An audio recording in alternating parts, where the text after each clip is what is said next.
Okay, good morning class. Welcome to the ano na ba to, pang third na video discussion for chapter number 1. Okay, so hinati-hati ko siya so that hindi ganun kahaba yung video na view ninyo. Okay? Kasi kapag masyadong mahaba ang video, medyo naglo-loading siya pagdating sa Google Classroom. Okay? So we will start today with the discussion of pH and POH, the power of hydrogen and the power of hydroxide ions. Okay, let's start. Okay, so pH of common substances. So here, there are the examples of substances with their corresponding pH. For example, you have your vinegar here. Ang pH niya is 2.8. Soda, medyo mataas lang ng kaunti, no? 2.9. Your orange, 3.8. Your blood, 7.4. Your ammonia, 11. So, very basic. And you have your oven cleaner, 11.7. So, these are just examples of the different pH levels of the chemicals that are found in your household or in the hospital. Okay. The acidic and basic properties of solutions are dependent on water, which when pure or as a solvent slightly dissociates into hydrogen ions and hydroxide ions. Again, I said that water is amphiprotic. So meaning meron siyang, ano nga ang amphiprotic again? Meron siyang both basic and acid properties. Okay, do you remember? So, meaning, your water will be able to give off, okay? Your water will dissociate or separate into two kinds of ions. Hydrogen ions for acidic and hydroxide ions for bases, okay? Or basic. Now, here is an example of a formula that you can use to express the equilibrium of your reaction. So this is what you call equilibrium constant, no? You have here the hydrogen ions times the hydroxide ions divided by the concentration of your water. So we will see later how you will use this type of formula. So this is the dissociation of water or separation of the molecules in a water compound.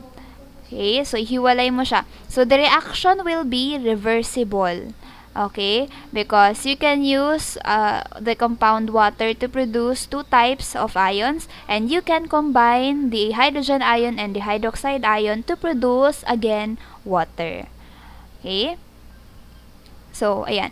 Water dissociates only slightly such that the concentration of a water molecules, your H2O, can be considered unchanged. So, hindi ganun kalaki yung dissociation ng kanyang molecules. Okay? The water can be combined with your equilibrium constant to give a new constant called dissociation constant of water. And at 25 degrees Celsius, your dissociation constant of water is 1.0 times 10 to the power of negative 14. So, ito ha, dapat, hindi yan minus 14. Makita, dapat ganito siya. Ayan. 1.0 times 10 to the power of negative 14. Yan o. So, explain natin ha. Yung equilibrium constant daw ng tubig, pwede mo siyang i-combine to give off another type of dissociation constant. So, kapag K class, ayan o, kapag letter K, when you see letter K, ang tawag dyan, dissociation constant. And since W ang nasa baba, meaning dissociation constant siya ng water. Okay? And ang value ng Kw natin or dissociation constant of water will always be constant. Ito always, ang value niya, 1.0 times 10 to the power of negative 14. So, ito ang formula.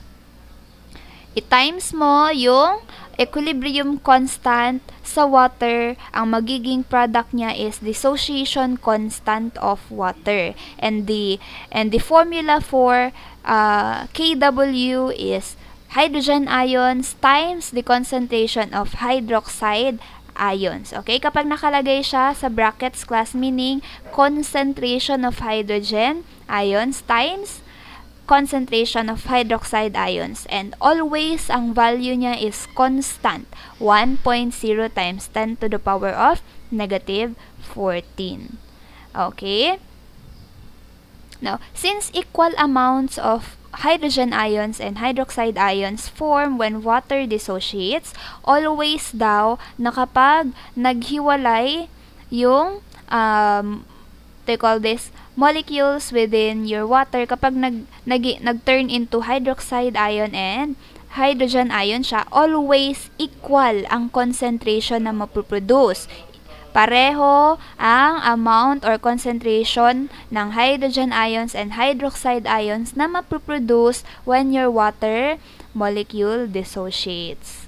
Okay? Or when your water compound dissociates into its corresponding ions, hydrogen and hydroxide. Okay? So, meaning, so kapag tatanungin ka, now ngayon, if equal yung concentration na na-produce ma'am ng hydrogen ions and hydroxide ions, ilan yung value ng concentration nila? So that means the concentration of hydrogen ions and the concentration of hydroxide ions will be equals to 1.0 times 10 to the power of negative 7. Okay, pareho yung dalawa. Ang concentration ng hydrogen ions mo will be 1.0 times 10 to the power of negative 7, and ang concentration din ng hydroxide ions mo will be the same, 1.0 times 10 to the power of negative 7. Kaya nga, di ba kapag i-times mo silang dalawa or i-add mo silang dalawa, ang dissociation constant of water is equals to 1.0 times 10 to the power of negative 14. Kuha. So, hatiin mo lang yung dissociation constant ng water. You can get now the concentration of hydrogen and hydroxide ions. Okay?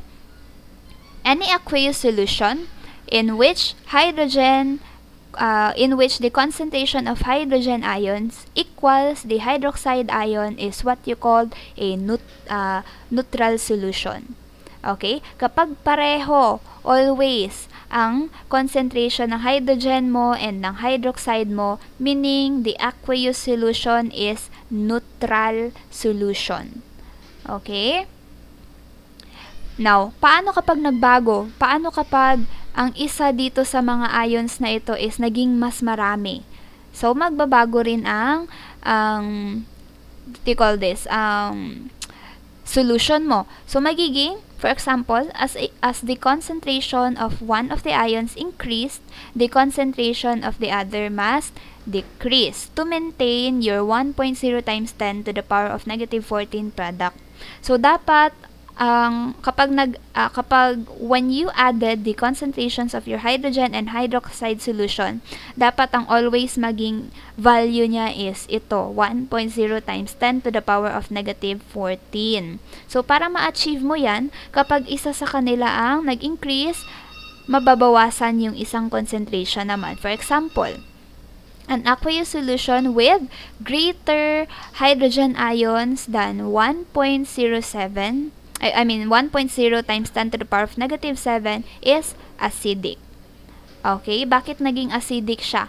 Kasi nga, di ba dapat, when you say neutral, dapat both hydrogen and hydroxide ions, dapat 1.0 times 10 to the power of negative 7 lang talaga ang value nila. So, kapag mas mataas sa 1.0 times 10 to the power of negative 7, ang concentration ng hydrogen ions mo, mas nagiging acidic ang solution. On the other hand, kapag ang aqueous solution mo has a greater concentration of hydroxide ions, okay, than 1.0 times 10 to the power of negative 7, meaning basic naman siya. Okay? So, hindi naman siguro ganun kahirap intindihin. Tandaan nyo lang, kapag ang hydrogen ion ang mas mataas sa 1.0 times 10 to the power of negative 7 ang concentration, acidic siya. Kapag ang hydroxide ion naman ang mas mataas dito sa value na ito, basic siya. Okay? Because in order for a solution to be neutral, dapat ang dissociation constant of water niya is 1.0 times 10 to the power of negative 14 ang total. Okay. Now, you have here the formulas, okay, for the dissociation of water. Okay, so tingnan natin, meron kang tatlong formula at ano lang na siya, no, derive ka lang to find the dissociation constant of acid and the dissociation constant of bases. Okay, sige. Where are we? Okay. Moreover, the dissociation constant of water is equals to the dissociation constant of acid and base as shown by the mathematical equation. Ito siya. Ito ang main formula natin. This is the main formula in order to get the value of your Kw. So, dissociation constant of water is equals to dissociation constant of acid, since letter A, and times dissociation constant of base, kasi letter B. Now, paano kapag ang hinahanap, ang hinihingi sa'yo is the value of the dissociation constant of acid? So, para ma-derive mo ito, you just divide both sides by dissociation constant of base. So, divided by Kb, divided by Kb, you will get the value of dissociation constant of acid is equals to Kw divided by Kb. Kapag ang hinahanap mo naman is the value of the dissociation constant of your base, then you will divide both sides with Ka. So, ang mangyari, Kw divided by Ka, and this one divided by Ka para makancel mo yung Ka. So, ayan. Ang magiging answer mo is dissociation constant of base is equals to Kw divided by Ka. So, pili ka lang dyan, dito sa tatlong formula na yan, pili ka lang dyan kung saan ang gagamitin mo, depending on the value that is being asked sa problem. Okay. Now, the stronger the acid, the larger the dissociation constant of acid. The weaker its conjugate base, the smaller the Kb, and vice versa. So, ito sila class, itong mga dissociation constant, ginagamit lang ito sila to know the power of your acids and bases. So, kapag mas mataas daw or mas malakas yung acid mo, mas mataas yung value ng Ka kaysa sa value ng Kb. Nakuha? Ayan the stronger the acid, mas malaki ang value ng Ka niya, and mas maliit naman yung value ng Kb ng kanyang conjugate base. Kung baliktad naman, if mas malakas yung base mo, mas mataas ang value ng kanyang Kb compared sa value ng Ka ng kanyang conjugate acid. For example, calculate the dissociation constant of a base of the conjugate base acetate. Ito, acetate ion ito. Of the acetic acid, CH3COOH. Kuha nyo. So, dito, hinahanap natin ang Kb ng conjugate base. Okay, of an acetic acid. So, diba, ano ang conjugate base ng acetic acid? If mawala yung hydrogen, magiging CH3COO negative. So, from acetic acid, ang kanyang conjugate base is acetate ion. Ang acetate ion natin ang conjugate base. So, yung value niya, yung Kb niya, yung hinahanap natin. Okay? So, dito sa problem, binigyan ka na ng value ng Ka ng acetic acid, which is 1.8 times 10 to the power of negative 5. So, meron ka na. So, para hindi ka mahirapan, ilista mo muna. Ano yung hinahanap na value? Kb is equals to question mark. And then, ano yung may binigay na value? Ka ng acetic acid is equals to 1.8 times 10 to the power of negative 5. So, using the formula kanina, piliin mo dito, saan ang hinahanap? Kb. So, meaning this is what you will use. The formula number 3. So, since may value ka na ng Kw, kasi ba nga, sabi natin, ang value ng Kw is always constant. 1.0 times 10 to the power of negative 14. I-divide mo sa kanya yung value ng acetic acid na given. Divided by 1.8 times 10 to the power of negative 5, you will get the answer 5.6 times 10 to the power of negative 10. That is the dissociation constant of your conjugate base acetate. Okay? Sige. So, that is one way of expressing the power of your hydrogen and hydroxide ions.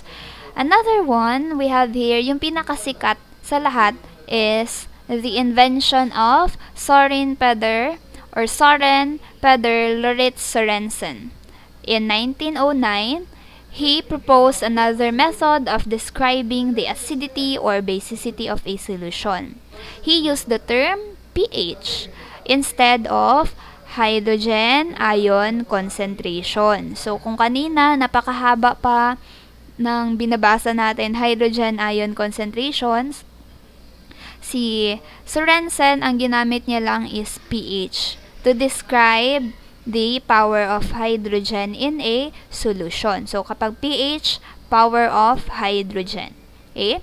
So, the pH of a solution is defined as the negative logarithm of the hydrogen ion concentration in moles per liter. So, ito ang kanyang formula. According kay Sorensen, ang formula ng pH is negative log times the hydrogen concentration of the solution. So, pwede mo rin siyang gawing ganito para mawala yung negative log times 1 divided by hydrogen concentration. Okay? So, since pH is simply a way to express the hydrogen ion concentration, acidic, basic, and neutral solutions at 25 degrees Celsius or room temperature, when you say room temperature, 25 degrees Celsius, can be identified by their pH values as follows. Sandali lang ha. Okay. Ito pala, ano ibig sabihin ng moles per liter? Itong moles, short for MOLE. Okay, MOLE. When you see mole, this is the amount of substance present in a solution. Nakuha, magkaiba yan sila sa molarity, yung malaking M. Kita nyo kanina, yung malaking M. When you say capital M, that means molarity. It indicates yung number ng moles or MOLES of a solute per liter of solution. Okay, so ito siya, itong moles per liter, yan ang unit ng molarity. Nakuha, yung big letter M, your moles per liter is the unit for molarity or big letter M. So, how many moles of the solution is present per liter? How many numbers of moles of the solute is present per liter of your solution? Gaano karaming moles ng solute ang nandoon sa liter ng solution mo? Okay, so that is the unit for molarity. Kuha? Sige, balik tayo. So this is the formula for your pH. Now, notice, eto siya. This is how you will determine whether a solution is acidic, basic, or neutral. Sabi niya, ito ang greater ha, greater, less than, and equal. Sabi niya dito, sa acidic, solution is acidic if the hydrogen concentration or the hydrogen ion concentration is greater than 1.0 times 10 to the power of negative 7 molarity. Okay? Meaning, ang pH mo is less than 7. If mas mataas ang concentration ng hydrogen ions kaysa dito sa value na ito, your solution is acidic and therefore it has a pH level less than 7.0. Okay? Now, another one, the solution is basic if the concentration of hydrogen ions is less than 1.0 times 10 to the power of negative 7. Meaning, ang pH level mo is greater than 7.00. And kapag neutral naman ang solution, meaning, ang concentration ng hydrogen ion mo is equal to 1.0 times 10 to the power of negative 7 molarity. Meaning, your pH level is equals to 7.00. So, ganyan ang definition ni Sorensen ng kanyang acids, basic, and neutral solutions. Notice that the pH increases as your hydrogen ions decreases. The lower the pH value, the more acidic the solution. So, wag malito ha if nalilito kayo kung ano ang basic and ano ang acid. Balik lang kayo sa diagram na ito so that hindi kayo malito.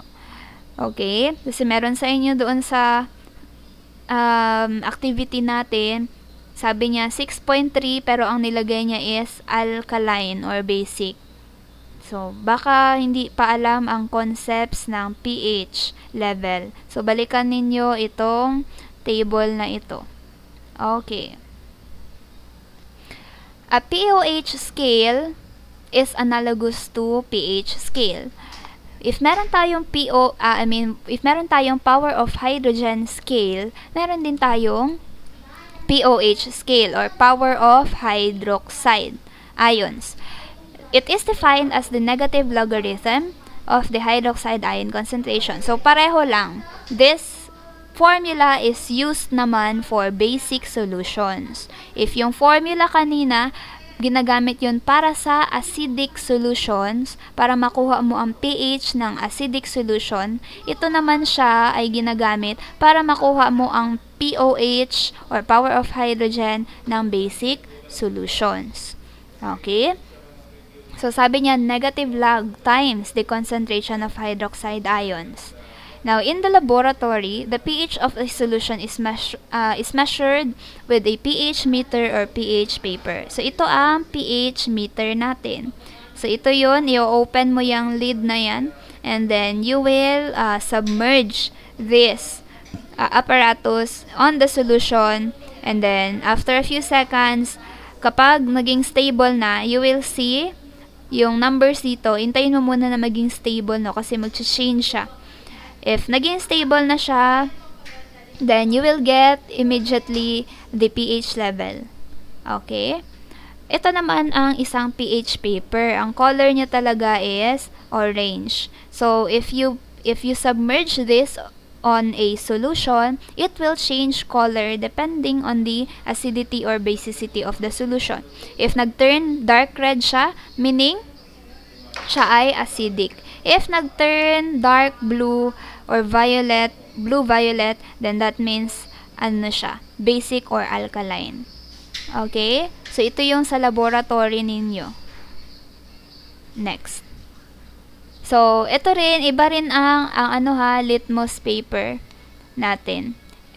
Iba ang litmus paper sa universal pH paper. Iba ang litmus paper sa pH paper. Kuha, ang litmus paper natin, dalawa ang color niya, blue and red. While ang pH paper natin, color orange. So, baka malito lang kayo kasi ma'am, di ba litmus paper ang tawag doon? Ano yung pinagkaiba niya sa pH paper? Ang pH paper natin, you can use it both in basic and acid solution. While ang litmus paper natin, di ba, blue is used to determine if the solution is acidic and red is used to determine if the solution is basic. So, magkahiwalay. Ang universal pH paper natin, pwedeng isahan na. And ito yung range ng kanyang colors. So, dito kayo mag-base, okay, for your laboratory experiment. Okay, next. So, we have here an example or table 1 that shows the pH numbers for common fluids. For example, gastric juice in the stomach. So, strongly acidic kasi nga 1.0 to 2.0. Lemon juice, strongly acidic pa rin, 2.4. Vinegar, acidic, 3.0. Grape juice, 3.2, acidic pa rin. You have your orange juice, 3.5, acidic pa rin. You have your urine, which can vary from the range 4.8 to 7.5, so slightly acidic. And then we have your water exposed to air. So, usually, class, ang water natin is neutral. Pero kapag natagalan na siyang na-expose sa air, what will happen? Your water exposed to air for a long time absorbs atmospheric carbon dioxide. Okay? So, ina-absorb niya yung carbon dioxide present in our atmosphere. And as a result for that, the water will form carbonic acid or H2CO3. So, nagiging acidic. Kasi nag-form siya ng carbonic acid. So, instead na neutral, ang water ninyo magiging acidic. Okay? Or slightly acidic. 5.5. Now, you have your saliva. May mga sumagot, no? Sa saliva natin, sinagot nila na, basic daw. Your saliva is actually slightly acidic. 6.4 to 6.9 ang range. Bakit siya slightly acidic? Sa tingin mo, 'di ba, in your anatomy, 'di ba, the digestion of food process starts with the mouth. Pagpasok ng pagkain sa bunganga mo, nagkakaroon ka na ng digestion. So after ng chewing, the simple, no, or your saliva will start the first chemical reaction for the breakdown of food. Nakuha. So, para ma-breakdown niya yung components ng food, dapat slightly acidic siya. Okay? Next, you have your milk. So, medyo, no, slightly acidic, 6.5. Pure water, neutral, 7.0. Blood is on the range of 7.35 to 7.45, which is actually not neutral, okay? Slightly basic yung blood natin. You have your tears, 7.4, slightly basic din. You have your milk of magnesia, which is strongly basic or strongly alkaline, as well as your household ammonia, 11.5. Strongly alkaline din or strongly basic. So, that is how you answer the body fluids. Okay? Kasi yung iba sa inyo, kahit 7 point something, ginawa pa ring neutral. So, nag-minus ako doon. Okay. Let's continue. Let us look at the dissociation constant equation of water.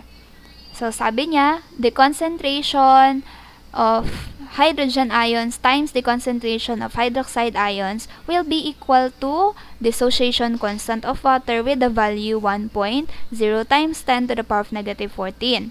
So, you multiply both sides with negative logarithm, we will get this formula, negative log. So, i-multiply mo yung itong both sides ng negative log. So, you will get negative log times concentration of hydrogen ions times negative log of, they call this, concentration of hydroxide ions is equals to 14.00. Using the pH and pOH definitions, we will get, so bakit naging ganito? Why did it turn this way? Bakit naging yung negative log times concentration of hydrogen, naging pH, at yung negative log times concentration of hydroxide, naging pOH? Diba? Do you remember? This is the formula for getting your pH, and this is the formula for getting your pOH. So, meaning, palitan mo na lang siya, diba? Ito man ang formula for pH. So, pH plus pOH is equals to 14.00. So, this is the main. You can also use this in calculating for finding your pH and pOH. So, important ito na formula. you can also use this. Okay, so pag i-add mo daw ang pH and POH, you will get 14.00. Exactly. Okay? So, let's go with the equations. This equation gives us another way of expressing the relationship between your hydrogen ion concentration and hydroxide ion concentration. The following examples show the calculations involving, for example, ang hinahanap is hydrogen concentration, hydroxide concentration, hinahanap ba ang pH, hinahanap ba ang POH, hinahanap ba ang dissociation of water or acid or base. So, tandaan ha, magkaiba ang POH sa pH. So, if ang hinihingi lang ang pH, pwede mo na agad gamitin yung formula ng pH. Pero kapag ang given is, for example, hydroxide ion, gagamitan mo muna siya ng POH before you can find the value of the pH of the solution. We will see that later. For example, example number 1, calculate, ito yung mga hinihingi niya. Ilista mo. Ano ang hydrogen ion concentration, ano ang hydroxide ion concentration, and ano ang pH level ng solution na 0.010 molarity nitric acid solution. So, ano nga ang isang nitric acid solution? Is it strong or not? So, strong acid ang nitric acid natin. So, always i-search. Madali lang naman i-search sa internet yan kung ang given is acidic or basic. So, your nitric acid is an example of a strong acid, meaning kapag nag-undergo siya ng dissociation or ionization, meaning naghiwalay yung kanyang molecules, it will ionize completely. So, from HNO3, maghihiwalay ang positive and negative charges niya. Your hydrogen is the positive charge, your nitrate is the negative charge. Okay? So, it means that whatever the concentration of the acid, itong nitric acid natin, that is also the concentration of each ions. Kasi nga, kapag ionize completely, pareho lang ang concentration niya from the original to the products. Nakuha? Kapag strong acid or base.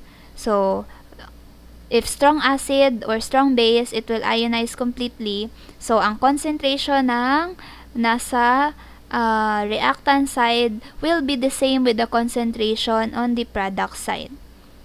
So, meaning, since pareho daw ang concentration ng nitric acid sa kanyang ionized components such as hydrogen and nitrate, nakuha mo na ang concentration ng hydrogen ion. So, hydrogen ions, ito yung una niyang hiningi, ang concentration ng hydrogen ion mo is also equal to 0.010 m or moles per liter. Huwag malito ha, yung malaking m, yan na rin siya ang moles per liter. Okay? So, yan. Tapos mo na. Check mo na yung letter A. Napakadali lang. Now, how will you find the concentration of hydroxide ions? You will use the formula of pH. Ito, dito muna tayo. So, inuna niya munang hanapin yung pH natin before niya hinanap ang kanyang hydroxide. Okay? So, the solution class, yung sa problem solving natin, depende na sa inyo kung paano nyo siya hanapin. Now, to find the pH, since may value ka na ng hydrogen ion concentration, now you can look for the pH of the nitric acid. Kasi nga, if you have the formula, negative log times the concentration of hydrogen ions, so, mo lang siya. Palitan mo lang, no? So, meaning, negative log times 0.010 moles per liter, you will get the pH of your nitric acid, 2.00. So, strong acid nga siya. Kasi, ang pH niya is 2.00 lang. Now, how will you get the concentration of your hydroxide ion? You will use the formula of the dissociation constant of water. Now, you have here, To get the hydrogen or hydroxide ion concentration, you just divide both sides with what? Hydrogen ion concentration. So, i-divide mo itong Kw ng hydrogen ion concentration, i-divide mo rin dito ng H plus sa baba. So, cancel mo ang H plus sa taas at sa baba, you will get the formula.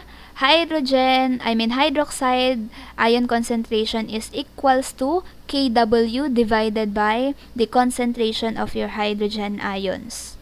Nakuha ba? So, since may value ka na ng Kw, kasi nga, diba, we said that the value of Kw is constant, 1.0 times 10 to the power of negative 14, i-divide mo siya doon sa value ng inyong hydrogen ion concentration, you will get, what? 1.0 times 10 to the power of negative 12 m. So, meaning, yan ang concentration ng hydroxide ions mo. Okay? So, madali lang naman siya. Medyo, mahirapan ka lang siguro on the part na ano yung formula na gagamitin mo to find the ask, no? Depende doon sa hinahanap. Medyo mahirapan ka lang on choosing the right formula. But I hope you are very, na-practice na kayo nung high school. Para lang rin itong algebra class. Okay? Or parang physics lang din siya. Just the same with your other subjects. Okay. Okay, so wait lang. Water break muna si ma'am. Okay, let's continue. Is this recording? Okay, let's continue with the sample number 2. Okay, calculate for the pH of 0.050 moles per liter of potassium hydroxide solution. So, compare doon sa ating first sample, ang ginamit naman dito is a strong base. KOH, a strong base. So, ang hinahanap, ano daw ang pH value nitong base natin. So, 'di ba? pH ang pinapahanap niya, hindi pOH. Pero ang kanyang sample is a base. So, paano mo hahanapin ang pH ng isang base? Okay, since your potassium hydroxide is also a strong base, it will also dissociate or ionize in a water completely. So, maghihiwalay completely ang kanyang positively charged ion at negatively charged ion. K plus and OH negative. So, this means na alam mo na, you already know the what? The hydroxide concentration. Kasi nga kung ano yung concentration ng potassium hydroxide, yun din ang magiging concentration ng hydroxide ions since it is a strong base. Now, so the value of your hydroxide ion concentration is 0.050 molarity rin.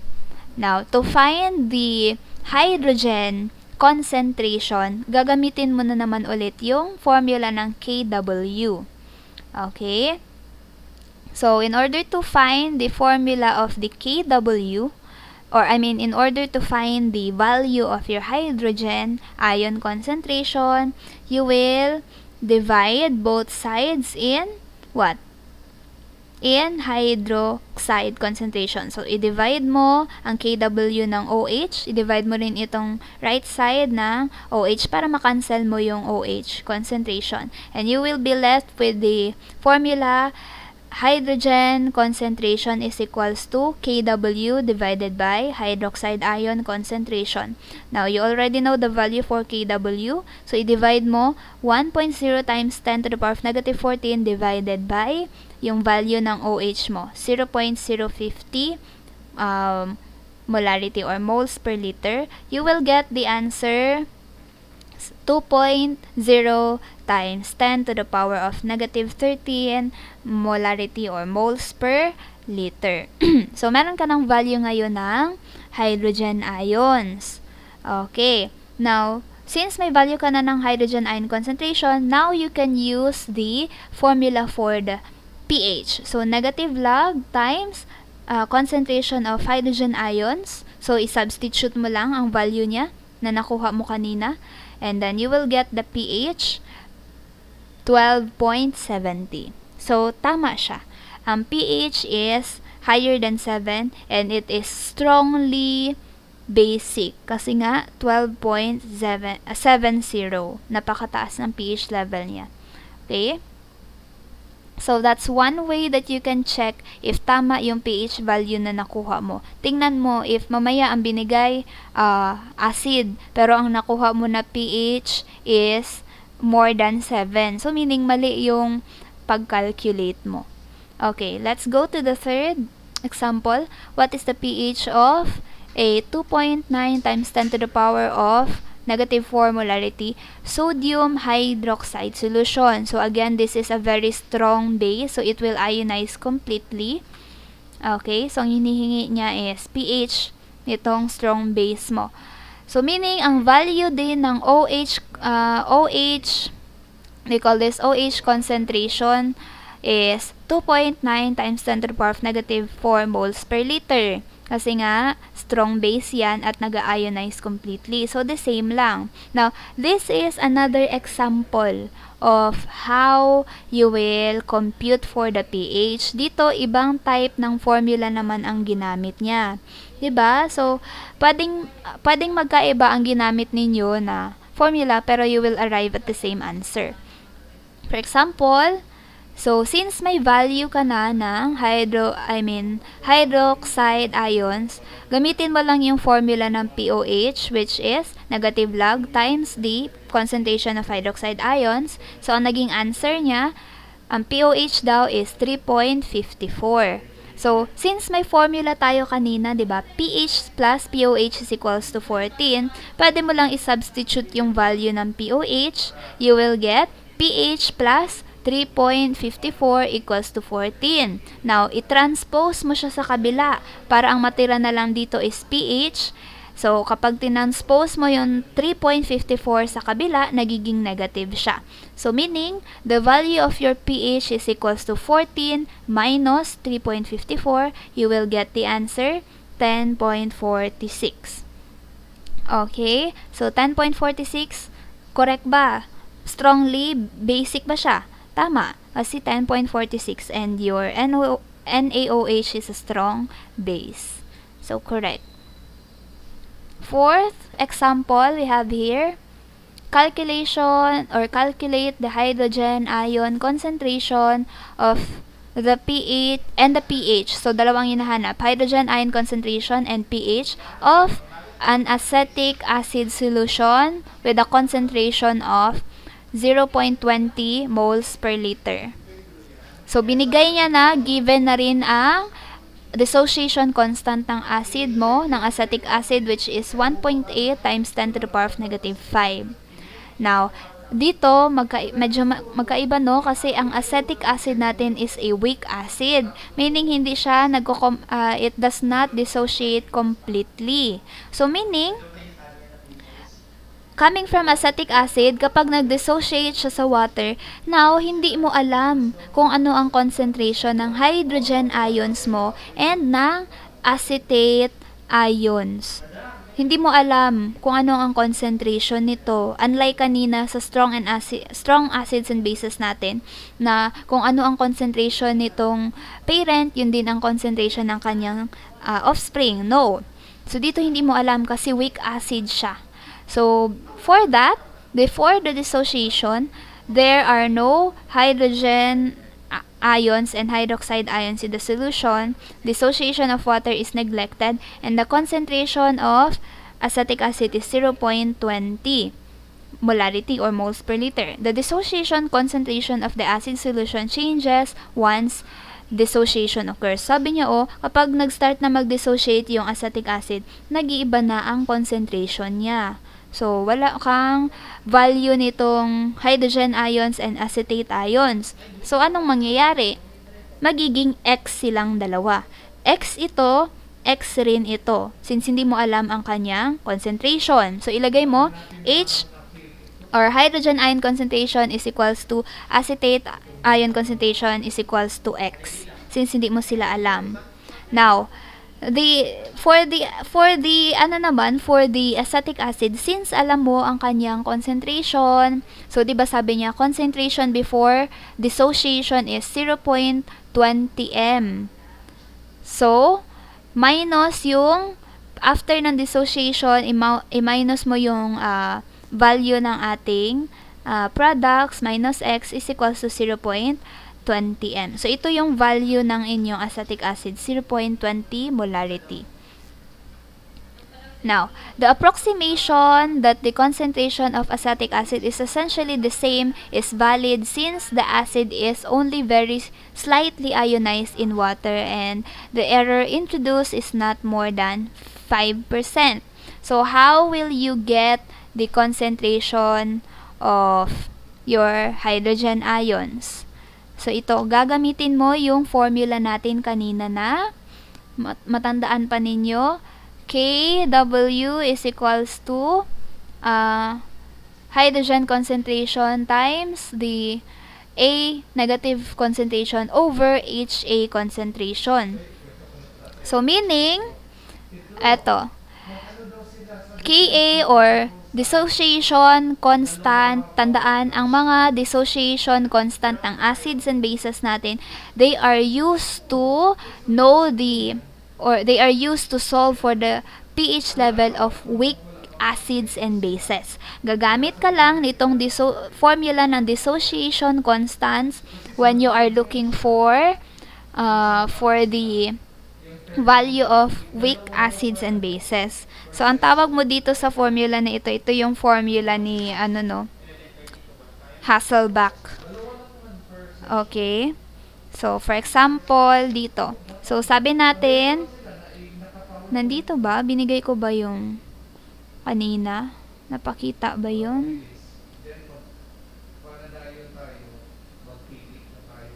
Hanapin natin class, ha?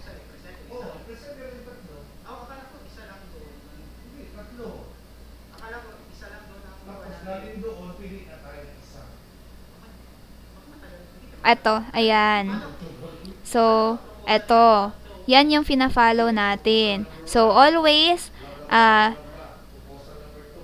since Ka yun, so, hydrogen ion times your negatively charged ions divided by the concentration of the solution. So, balik tayo doon.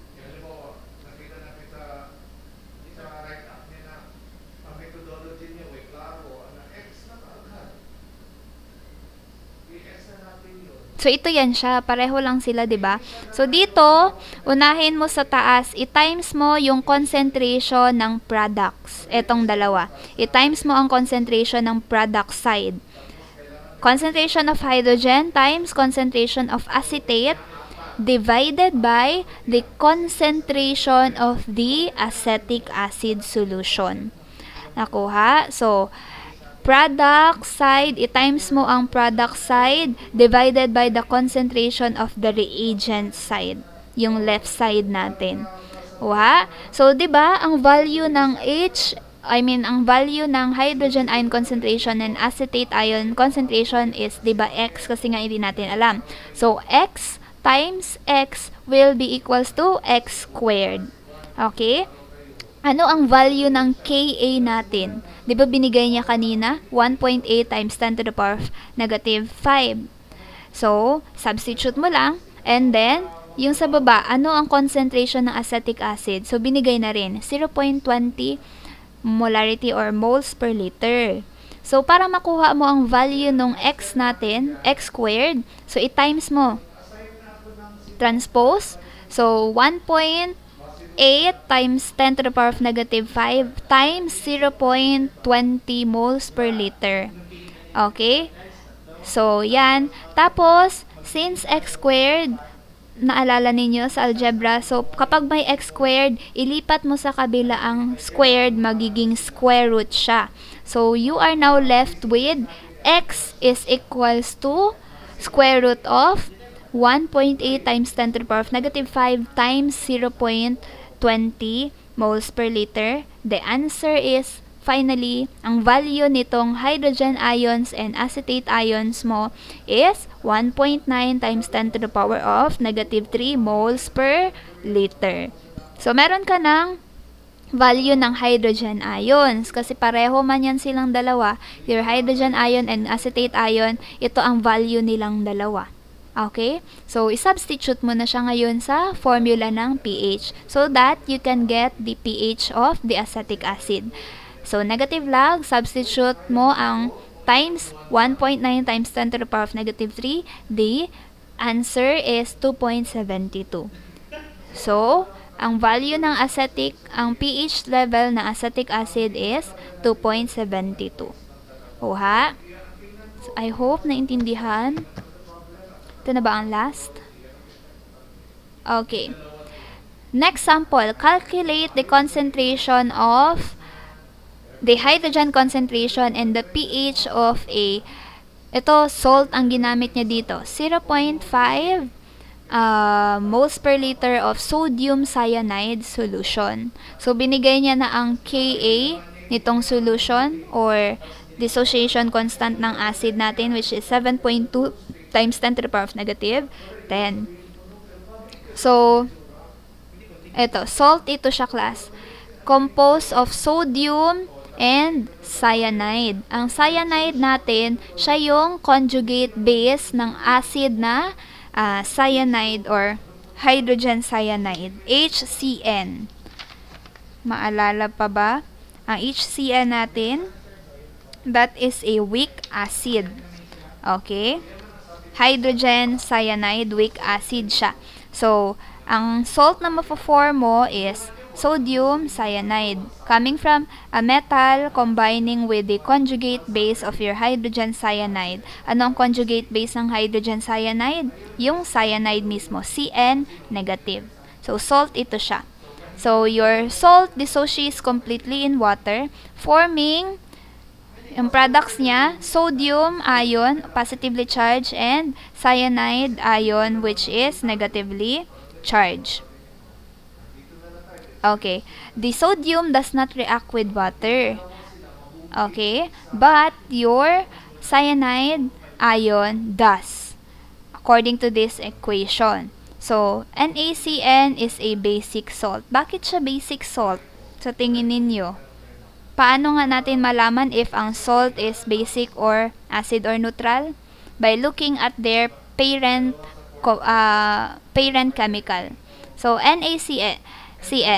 Ang Na nanggaling siya sa strong base, which is sodium hydroxide, NaOH. Ang Cn natin, nanggaling naman siya sa weak acid, which is hydrogen cyanide, HCN. So, sino ang nanalo sa dalawa? Yung strong base or yung weak acid? Diba? Yung strong base. Meaning, itong salt na ito is a basic salt. Nakuha? So, since basic siya, ayan, hydroxide ion concentration is equals to, they call this, yung acid natin kanina. Or I mean the acid parent, which is hydrogen cyanide, is equals to X. Okay? And the concentration of your cyanide ion, ang given niya is 0.50 m minus X is equals to 0.50 moles per liter. So, anong hinahanap mo dito? Yung concentration ng ating OH and HCN.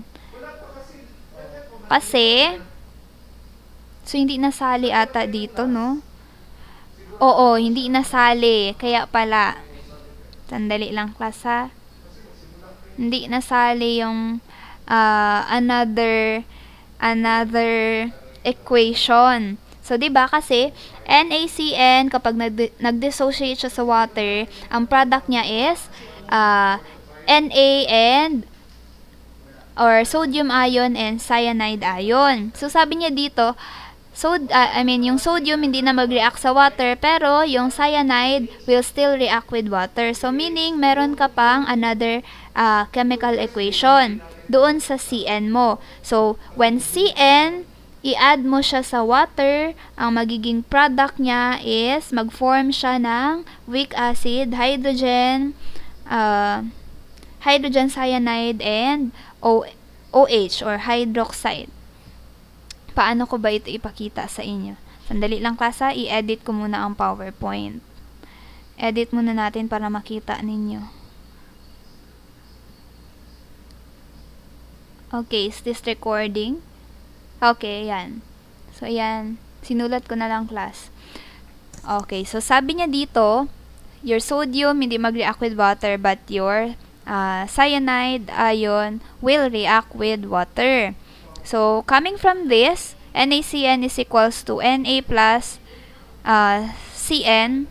Since mag-react ang cyanide ion with water, ito yung sunod niya na chemical reaction. So, when your Cn or cyanide ion reacts with water, it will form the what? The weak acid HCN plus hydroxide ion. So, coming from this reaction, ito ang susunod na reaction niya. Since mag-react nga ang cyanide ions nyo with water to form the hydrogen cyanide acid and the OH or hydroxide ions. Now, ayan. So, dito, itong formula na ito, dito yan siya nanggaling. Ito ang basis niya ha. Baka malito kayo. Ako rin nalito kanina kasi pala hindi nasali dito sa PowerPoint itong equation na ito. So, dito ka mag-base sa equation na yan. So, sabi niya dito, diba, hindi mo alam ano ang concentration ng HCN and hydroxide ions mo. Okay?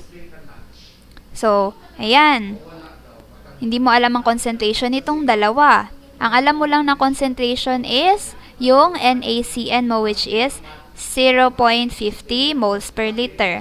So, ilagay mo dyan, hydroxide is equals to hydrogen cyanide is equals to X. Meaning, yung dalawa na yan, X, okay? X yan silang dalawa.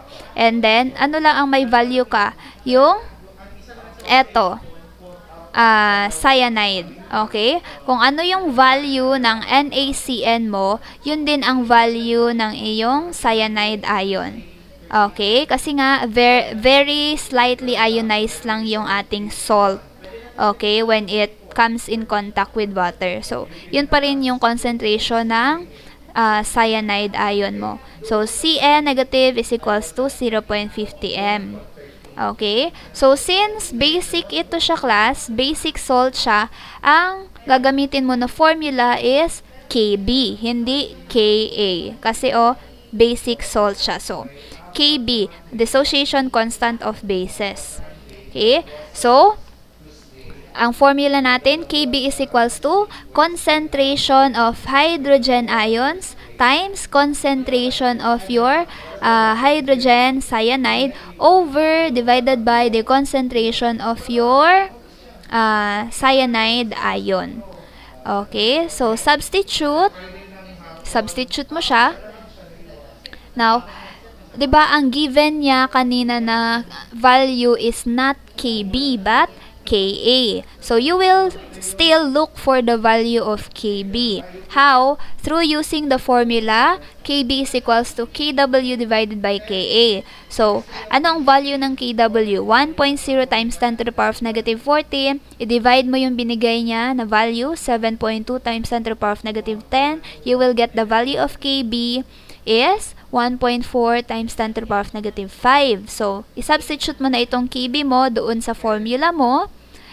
Okay, Kb equals to X squared kasi nga 'di ba hindi natin alam ang value ng hydrogen, cyanide at saka ng hydroxide ions.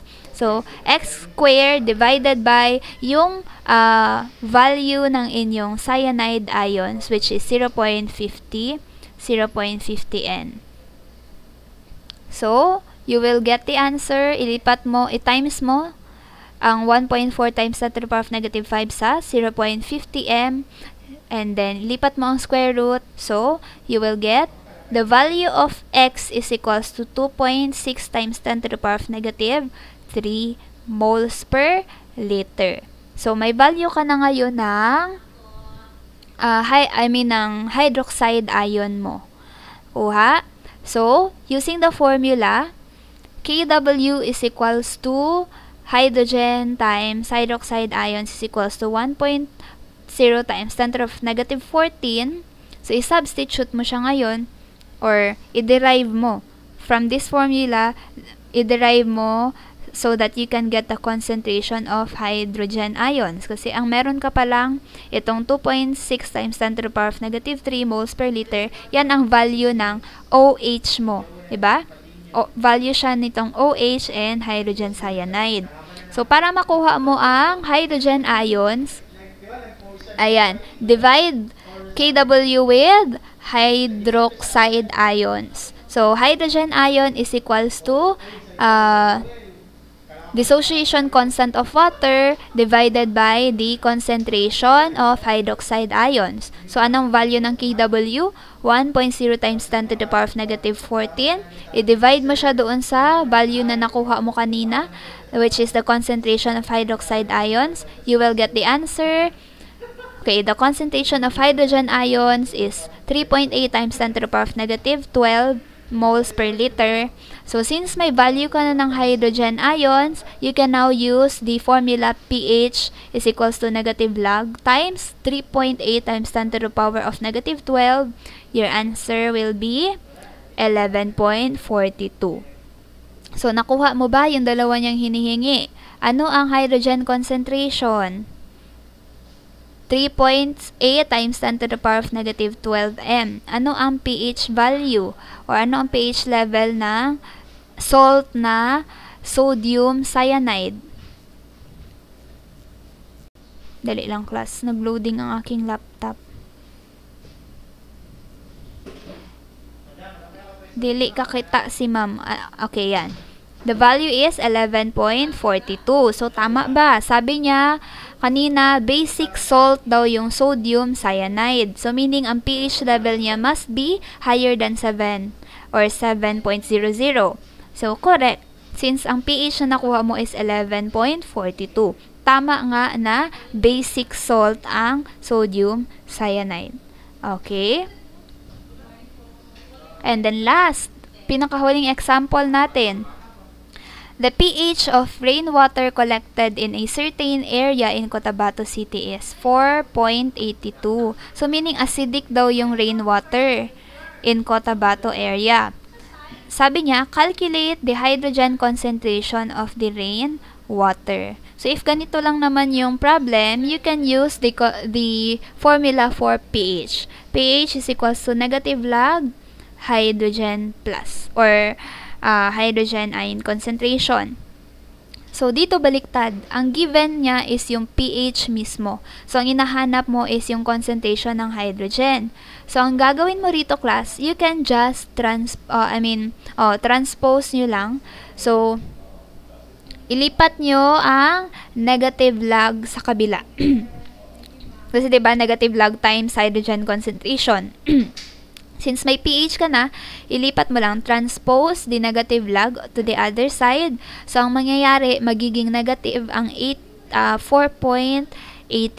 So, okay? Tapos, ang negative log, magiging anti-log na siya. So, to get the hydrogen concentration is equals to anti-log times yung value ng pH mo, which is negative na now, negative 4.82. And you will get the answer, 1.5 times 10 to the power of negative 5 moles per liter.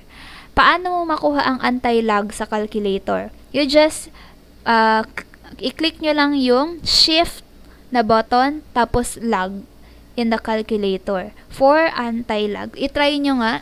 Try nyo now. Pindot mo muna ang shift, tapos followed by, pindutin mo yung log. Ang lalabas sa calculator ninyo is maliit na 10 na number. So, yun ba ang naging product? Hindi lalabas sa calculator anti-log ha. Baka magtaka kayo, ma'am, walang lumabas na word na anti-log. No. Ang lalabas dyan is maliit na 10. Sige nga. So, gawin nyo nga. Shift log times negative 4.82.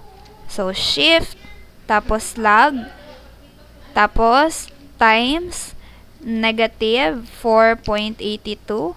The answer will be So, wag kayo gagamit ng times na yung parang X class. Ang gawin nyo, shift ninyo, tapos, pindutin ang log, tapos, parenthesis, open parenthesis, negative 4.82, close parenthesis. You will get the answer, 1.5, 13561248 times 10 to the power of negative 5. So, in short, 1.5 times 10 to the power of negative 5 moles per liter. Okay, so wag gagamit ng times na x. Ang gamitin ninyo as times is yung open and close parenthesis natin. Kasi kapag ang gagamitin nyo yung x, syntax error. Okay?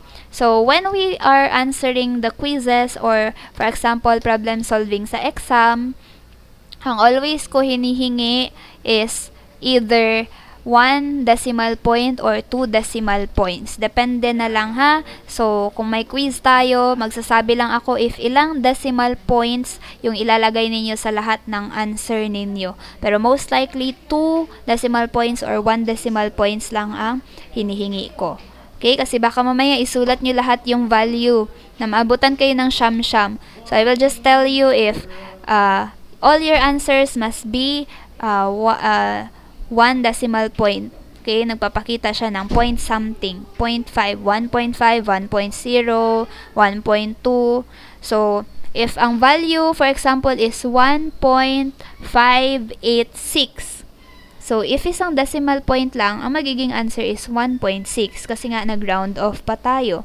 Okay, so, take note of that pagdating sa quizzes. If makalimutan ko kung if I forgot to tell you how many decimal points are included, then just tell me sa group chat, ma'am, ano po ang decimal points natin for this quiz? Okay? So that uniform kayo ng sagot.